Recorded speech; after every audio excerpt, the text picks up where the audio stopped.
నమస్తే, నేను Sunitha. Tea news కి స్వాగతం. బులెటిన్ల ముందుగా హెడ్లైన్స్ చూద్దాం. వాళ్ళ కరీంనగర్ లో హరీష్ రావు పర్యటన, వినోద్ కుమార్ కు మద్దతుగా ఇంటింటి ప్రచారం.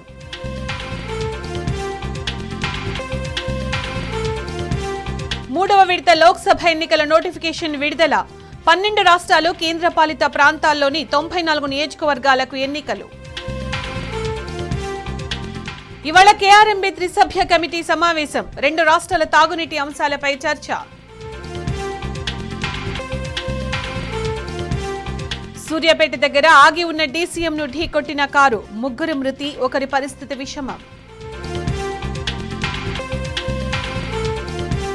తిరుమలలో పెరిగిన భక్తుల రద్దీ, శ్రీవారి సర్వదర్శనానికి 24 గంటల సమయం.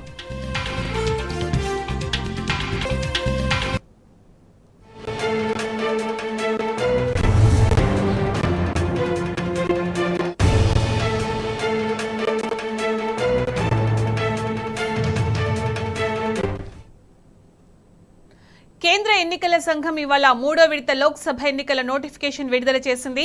కేంద్రపాలిత ప్రాంతాలతో సహా 12 రాష్ట్రాల్లో 94 లోక్సభ నియోజకవర్గాలకు ఈ విడతలో ఎన్నికలు నిర్వహించనున్నారు. ఈ ఎన్నికల కోసం ఇవాల్టి నుంచి నామినేషన్లు స్వీకరించనున్నారు.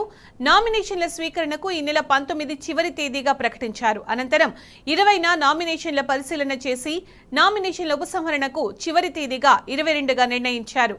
మే 7న ఎన్నికలు నిర్వహించి జూన్ 4న ఫలితాలు వెల్లడించనున్నారు.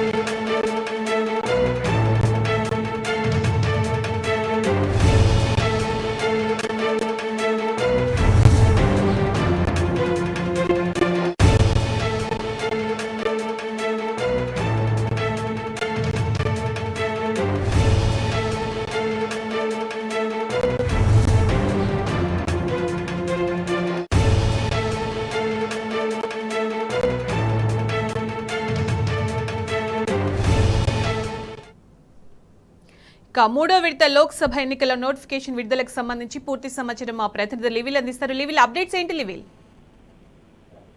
మార్చి 16వ తేదీన దేశవ్యాప్తంగా లోక్సభ ఎన్నికలతో పాటు 4 అసెంబ్లీ అసెంబ్లీ ఎన్నికల షెడ్యూల్ విడుదల చేసింది. అయితే 3వ విడత నోటిఫికేషన్ ఇవాళ విడుదలైంది. మొత్తం 7 పేజీలుగా ఎన్నికల నిర్వహణ జరపాలని చెప్పేసి ఈసీ భావించి అందులో భాగంగా ఇవాళ 3వ విడత లోక్సభ ఎన్నికల నోటిఫికేషన్ విడుదలైతే ఇవాళ నామినేషన్లు విడుదలైస్తారు. నామినేషన్లకు చివరి గడువు ఈ నెల 19న, నామినేషన్ల పరిశీలన ఈ నెల 20న పరిశీలిస్తారు. ఈ నెల 22న నామినేషన్ ఉపసంహరణకు చివరి గడువుకి. అయితే మే 7వ తేదీన 3వ విడత లోక్సభ ఎన్నికలకు సంబంధించి ఎన్నికల్లో పోలింగ్ జరుగుతుంది. అదేవిధంగా ఎడవిగా 7 పేజీలు పూర్తయిన తర్వాత జూన్ 4వ తేదీన ఫలితాలు వెలువడతాయి. అయితే 3వ విడతలో 12 రాష్ట్రాలు కేంద్ర ప్రాంతాల్లో కలిసి మొత్తం 94 లోక్సభ నియోజకవర్గాల్లో ఎన్నికల నిర్వహణ జరుగుతుంది. అస్సాం, బీహార్, ఛత్తీస్గఢ్, దాద్రా నగర్ హవేలీ, దమన్ దీవ్ అండ్ గోవా, జమ్మూ కాశ్మీర్, కర్ణాటక, మహారాష్ట్ర, మధ్యప్రదేశ్, పశ్చిమ బెంగాల్ రాష్ట్రాల్లో ఈ ఎన్నికలు జరుగుతాయి. మొత్తం ఇప్పటికే ఆయా లోక్సభ నియోజకవర్గాల వారీగా మద్దతు ఏర్పాటు చేశారు. ఇప్పటికే మరో 100 కేంద్ర బలగాలకు సంబంధించి వెస్ట్ బెంగాల్ ఏదైతే జరిగిన అల్లర్లు దృష్టిలో పెట్టుకుని కేంద్ర బలగాలను మరోసారి కూడా ఎక్కువ పెద్ద మొత్తంలో మోహరించారు మధ్యప్రదేశ్ లో. అంతేకాకుండా జమ్మూ అండ్ కాశ్మీర్ లో కూడా భద్రతా బలగాలను మరింత పటిష్టం చేశారు. ఏదైతే ఇటు నేషనల్ బార్డర్స్ అంటే ఇంటర్నేషనల్ బార్డర్స్ ఉంటాయో ఆయా రాష్ట్రాల్లో భద్రతను కట్టుదిట్టం చేశారు. ప్రత్యేక నిఘా ఏర్పాటు చేశారు. ఆ ప్రతి దాన్ని కూడా క్షుణ్ణంగా తనిఖీలు చేసిన తర్వాతే ఆయా రాష్ట్రాల్లోకి ఎంటర్ చేస్తున్నారు. అయితే ఎక్కువగా ఇంటర్ నేషనల్ బార్డర్స్ ఏవైతే ఉంటాయో ముఖ్యంగా మధ్యప్రదేశ్ ఏదైతే ఇటు పశ్చిమ బెంగాల్ కావచ్చు, ఇటు జమ్మూ కాశ్మీర్ 2 రాష్ట్రాలకు సరిహద్దుల్లో, అస్సాం ఈ 3 రాష్ట్రాల సరిహద్దుల్లో బార్డర్స్ ఉంటాయి, ఇంటర్నేషనల్ బార్డర్స్ ఉంటాయి. ఇక్కడ ఎక్కువ కోర్టులు తీసి ఎలాంటి అవాంఛనీయ సంఘటన జరగకుండా పారదర్శకంగా ఎన్నికల నిర్వహణకు సంబంధించి ఏర్పాటు చేస్తున్నారు. అయితే వెస్ట్ బెంగాల్ లో ఇప్పటికే అనేక ఘటనలు నమోదవుతున్నాయి. ఇప్పటికే అనేక అల్లర్లు నమోదవుతున్న నేపథ్యంలో అక్కడ మరింత భద్రత పెంచారు. ఇవి అన్నిటికీ కూడా మే 7వ తేదీన ఎన్నికలు నిర్ణయిస్తుంది.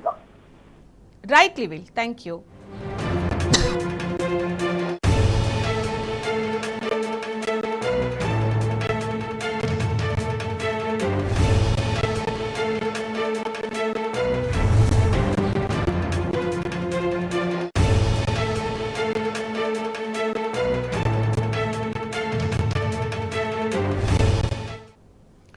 కాంగ్రెస్లోకి వలస వెళ్లిన ఎమ్మెల్యేలకు అనర్హత వేటు భయం పట్టుకుందా?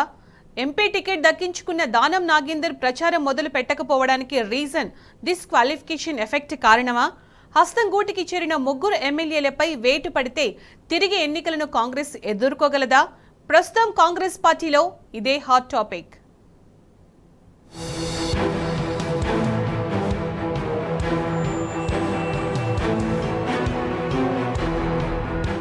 కాంగ్రెస్ లోకి జంపైన ముగ్గురు ఎమ్మెల్యేలకు డిస్క్వాలిఫికేషన్ టెన్షన్ పట్టుకుంది. ఓవైపు ఏఐసీసీ ప్రకటించిన మేనిఫెస్టోలో 10వ షెడ్యూల్ను పరిరక్షిస్తామని, పార్టీ ఫిరాయించిన వారి సభ్యత్వం కోల్పోయేలా చట్టం చేస్తామని కాంగ్రెస్ ప్రకటించింది. అందుకు భిన్నంగా మేనిఫెస్టో ప్రకటించిన సభ వేదికపైనే పార్టీ ఫిరాయించిన ఎమ్మెల్యేలు ఉన్నారు. మరోవైపు పార్టీ ఫిరాయించిన ఎమ్మెల్యేలపై అనర్హత వేటు వెయ్యాలని బీఆర్ఎస్ పట్టుపడుతోంది. ఇప్పటికే ఎమ్మెల్యే దానం నాగేందర్పై స్పీకర్కు ఫిర్యాదు చేయగా కడియం శ్రీహరి, తెల్లం వెంకట్రావుపై కంప్లైంట్ కోసం ట్రై చేస్తే స్పీకర్ ఆఫీస్ టైం ఇవ్వడం లేదు. దీంతో స్పీకర్ ఆఫీస్ కి రిజిస్టర్ పోస్టు ద్వారా కంప్లైంట్ చేశారు బీఆర్ఎస్ ఎమ్మెల్యేలు.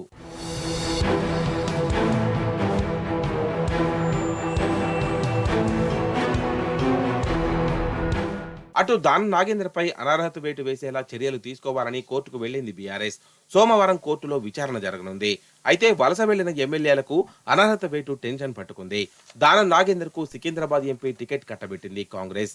మొదటగా ఎమ్మెల్యే పదవికి రాజీనామా చేయాలని అధిష్టానం ఒత్తిడి చేసింది. దానం రాజీనామాకు ససేమీ రానడంతో ఇప్పుడు సైలెంట్ అయింది. ఎంపీగా పోటీ చేసేందుకు దానం నాగేందర్ సుముఖంగా లేరట. అందుకే ఇప్పటి వరకు ఎలాంటి కార్యక్రమాలు చేయడం లేదు. దానం పలుమార్లు పార్టీ నేతలతో తనకు పోటీ చేయడం ఇష్టం లేదని చెప్తున్నారట. దానం కాని పక్షంలో మాజీ మేయర్ బొంతు రామ్మోహన్ పేరు పరిశీలించే ఛాన్స్ ఉంది.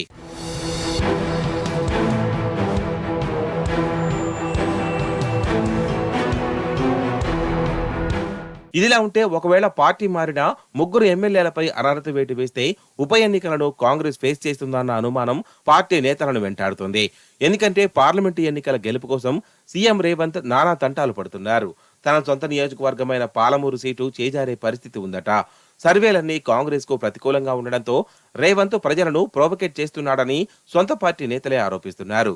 అటు వలస నేతలను సీఎం రేవంత్ అందలం ఎక్కిస్తూ సొంత నేతలను పక్కకు పెట్టడం కూడా నేతలు జీర్ణించుకోవడం లేదు.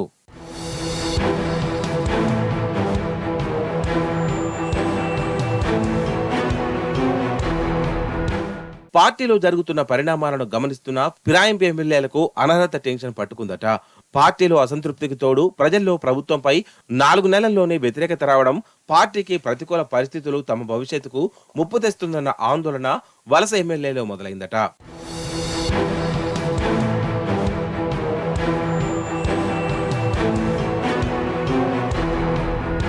చూడాలి స్పీకర్ అనర్హత వేటు నిర్ణయం తీసుకున్నా లేక కోర్టు జోక్యంతో అయినా వేటు అనివార్యమైతే ఎమ్మెల్యేల ఫ్యూచర్ కు కష్టాలు తప్పవంటున్నారు రాజకీయ విశ్లేషకులు.